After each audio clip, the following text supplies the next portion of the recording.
सभी को नमस्कार। आज हम इतिहास में शिवाजी और मराठा साम्राज्य के बारे में पढ़ेंगे। शिवाजी के पिता का नाम शहाजी भोसले, जो बीजापुर के सामंत थे।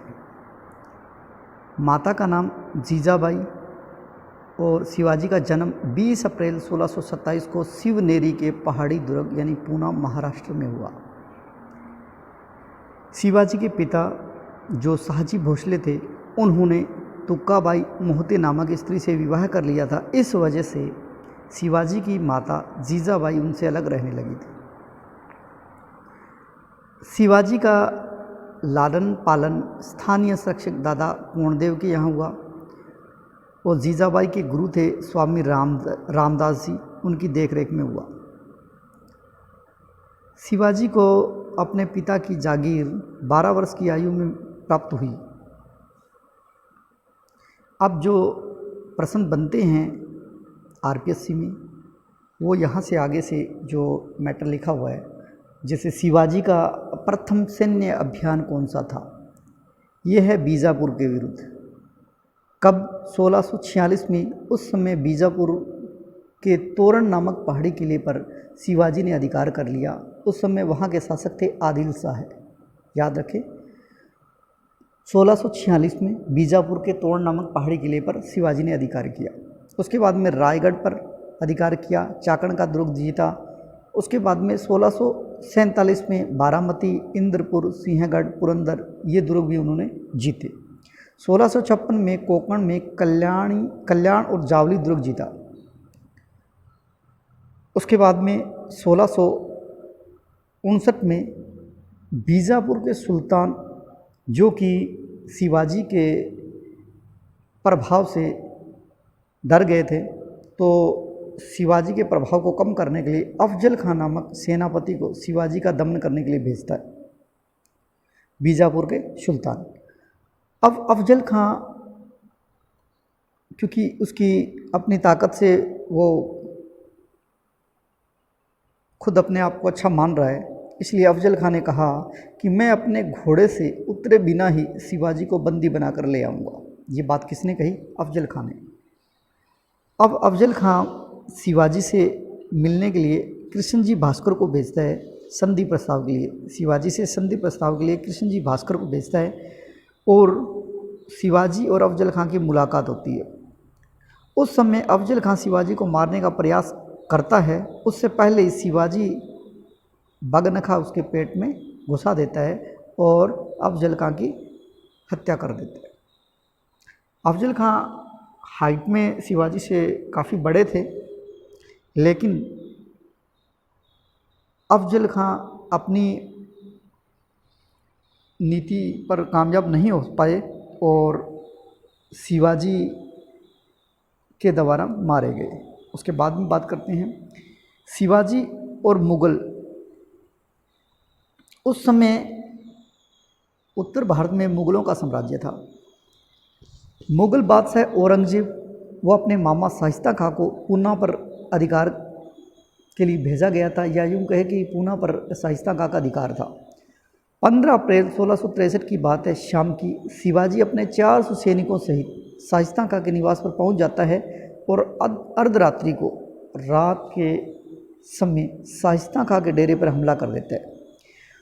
उस समय इस हमले से शाइस्ता खां की एक उंगली कट जाती है, किंतु वह भागने में सफल रहता है।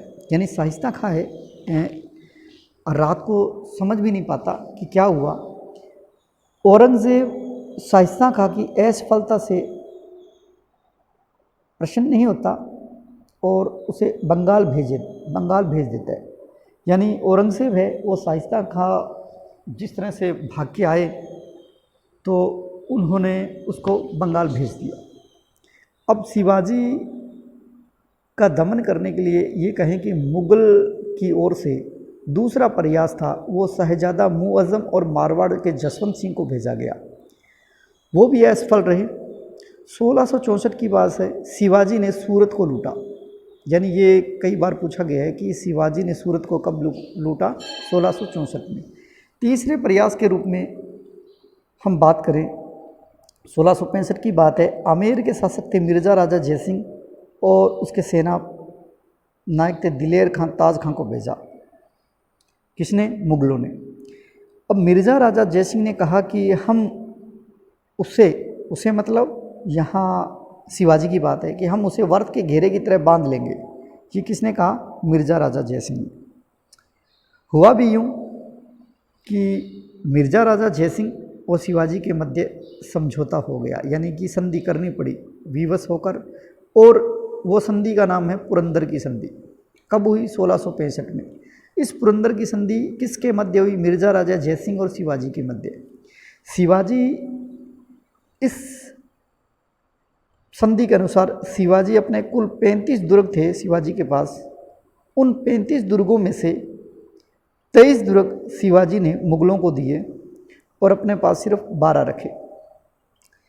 और इस संधि के तहत शिवाजी अपने बड़े पुत्र संभाजी को मुगल दरबार में 5 हजारी मनसबदारी के रूप में रहना होगा। वहाँ शिवाजी को व्यक्तिगत रूप में दरबार में उपस्थित होने के लिए बाध्य नहीं किया जाएगा, यानी ये जरूरी नहीं था। इस संधि में ये जरूरी नहीं था कि शिवाजी वहाँ रहे मुगल दरबार में। इस संधि के समय फ्रांसीसी यात्री था बर्नियर, वो मौजूद था। तो ये जितने भी फैक्ट है उसको अच्छी तरह से याद कर लीजिए। उसके बाद में बात करते हैं मई 1666 को शिवाजी आगरा में मुगल दरबार में उपस्थित हुए। अब ये शिवाजी उत्तर भारत की स्थिति जानना चाहते थे, इसलिए आगरा आए। अब दरबार में जैसे पहुँचे तो उनका सम्मानपूर्वक व्यवहार न मिलने से शिवाजी औरंगजेब से नाराज़ हो गए थे।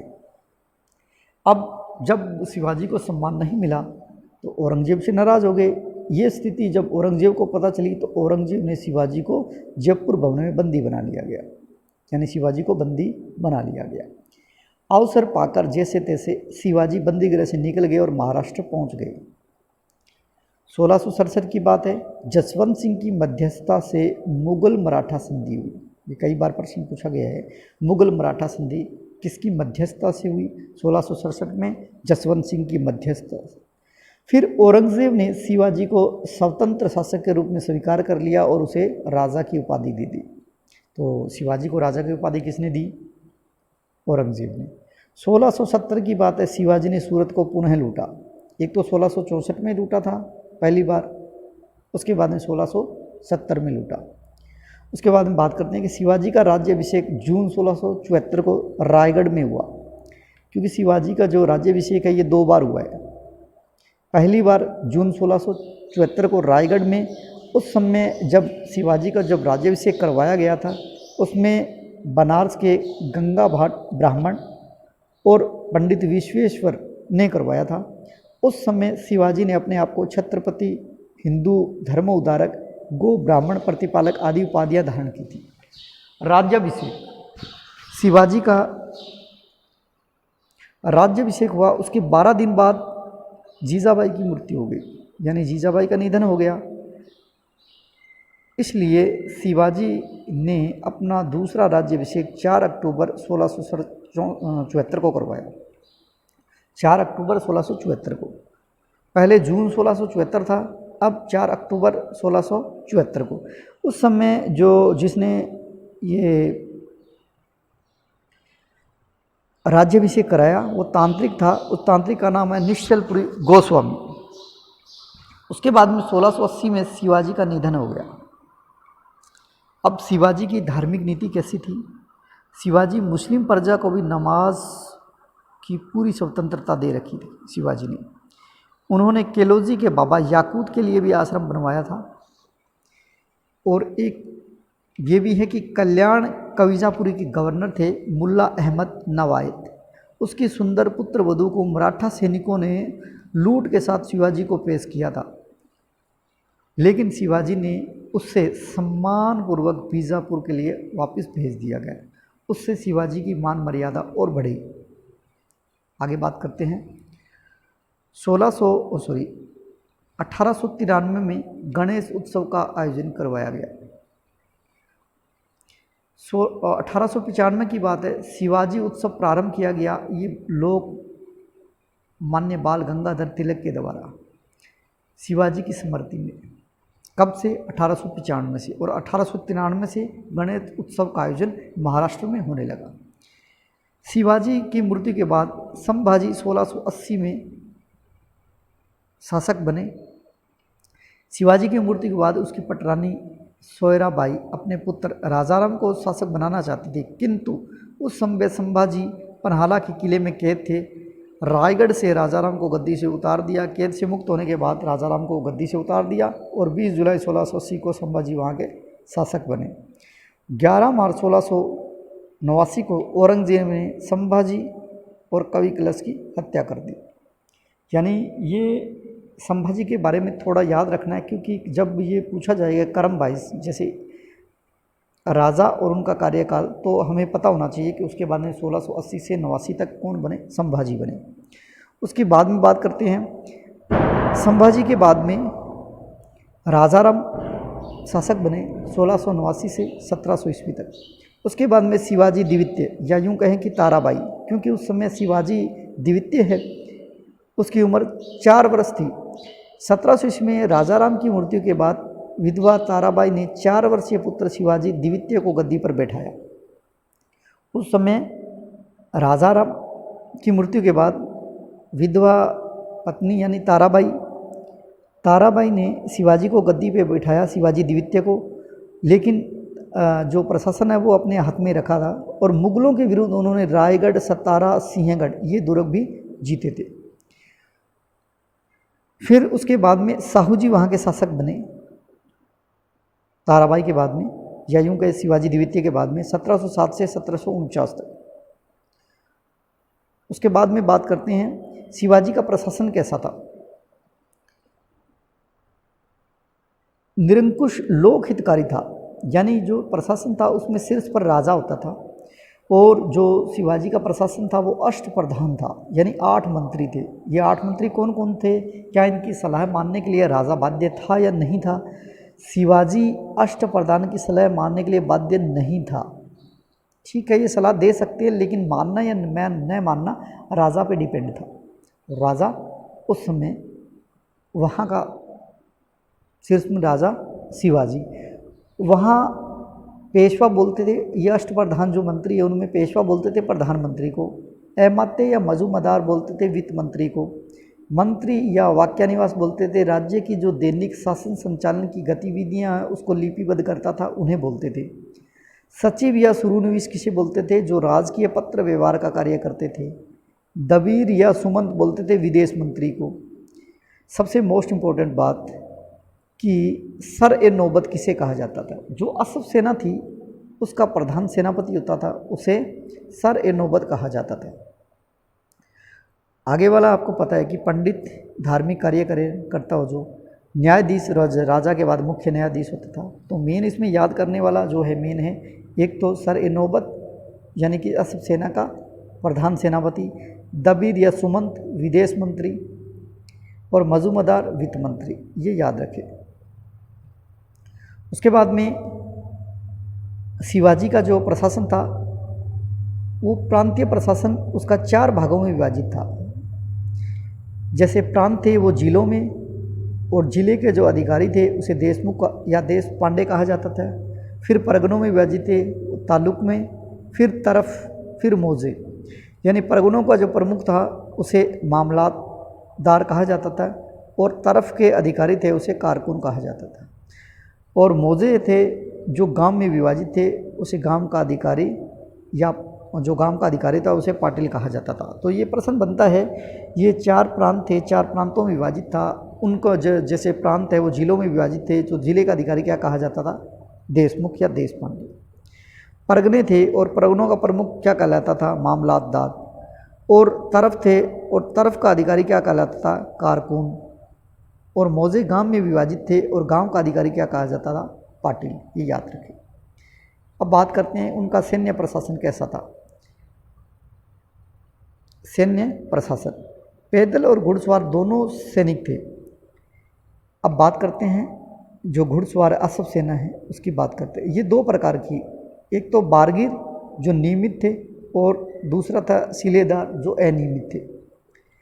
यानी जो बारगीर थी, जो सेना नियमित थी, उसमें राज्य की ओर से घोड़े और अस्त्र शस्त्र दिए जाते थे, और जो शिलेदार है वो अनियमित थे,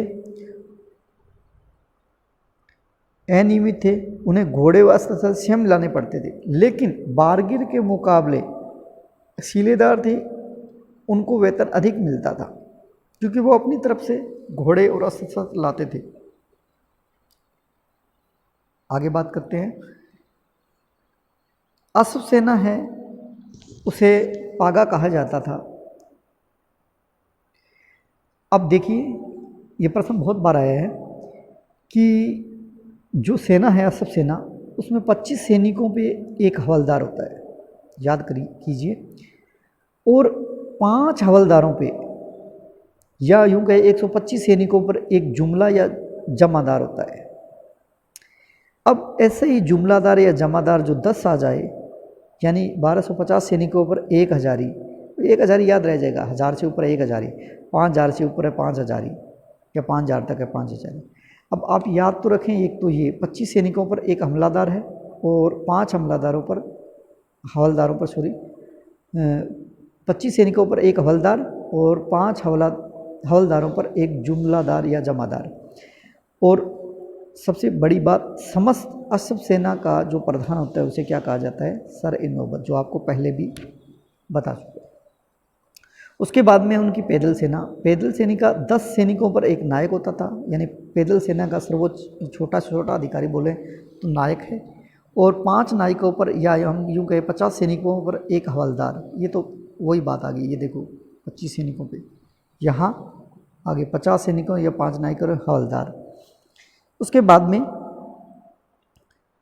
100 या 150 सैनिकों पर एक हवलदार या जुमलादार, 1000 सैनिकों पर एक हजारी, और मेन है ये जो पैदल सैनिक का सर्वोच्च अधिकारी होता है वो 7 हजारी होता है, यानी पैदल सैनिकों का सर्वोच्च अधिकारी है वो है 7 हजारी।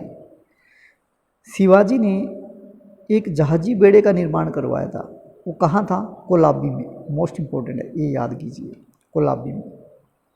उसके बाद में बात करते हैं उनका राजस्व प्रशासन कैसा था, राजस्व कैसे लेते थे। शिवाजी ने मलिक अंबर की राजस्व व्यवस्था है, शिवाजी ने मलिक अंबर की राजस्व व्यवस्था के आधार पर, यानी रेयतवाड़ी व्यवस्था के आधार पर राजस्व प्रशासन का संगठन किया था।